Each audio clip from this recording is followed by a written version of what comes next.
Hi, Mike Handcock here. Welcome to this month's tips. What we're going to talk about this month is your environment. And by your environment, what I mean is your space, the space around you. It might be your home, might be your office, but it could be a combination of both.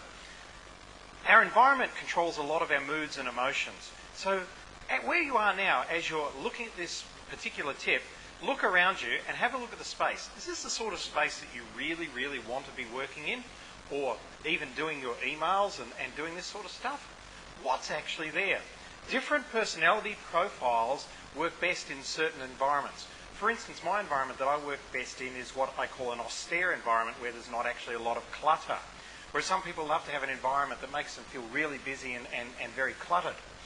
So what is it that's in your environment that you can clear out straight away?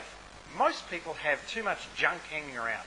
So the best way to actually, get breezy about your life is actually to clear out some of the stuff that's around there. Have a garage sale of the stuff that's in your office. Just throw some of it in the bin. I remember a few years ago, I actually walked into somebody who worked from his office and said, "What's all this rubbish on your desk?" "Oh no, that's really important. So where's the file on such and such?" "Oh, I think it's here somewhere." So what I decided to do while they were out is I packed up all the stuff and I threw it in a box. I actually could put it in the storeroom. And they came back, of course, they freaked, "Oh, where's all my stuff?" And I said, "Well, you can recreate anything that you want to here. Let's start with a clean slate." Now, a week later, they actually hadn't needed any of the stuff that was on their desk, and they had a new environment in which to work in. They were actually finding they were getting more stuff done. I met a guy about 10 years ago, and one of the things that he did in his office was that all he had in his office was a round table and his computer and one chair. Nothing else was in his office.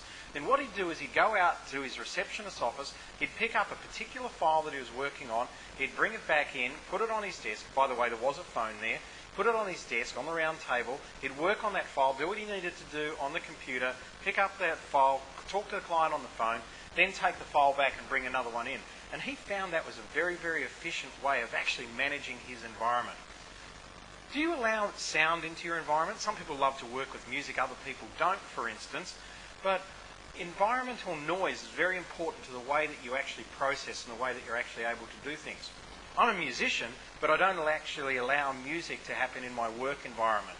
So when I'm doing stuff like this or when I'm working on my computer, I actually like silence. So I don't like offices, and I can't work in offices where there's lots of desks and people around, open plan offices. Be very sensitive to that style of thing with your employees as well.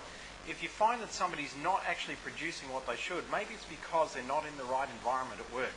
Maybe you need to put them in an environment where there is lots of noise and lots of distraction, because some people work brilliantly there, or maybe you need to take them out of that environment. So have a look at your environment, clean it up, throw out the trash, and you might find you've suddenly got a new way of looking at things and you get so much more productive. Thanks, and I'll see you next month.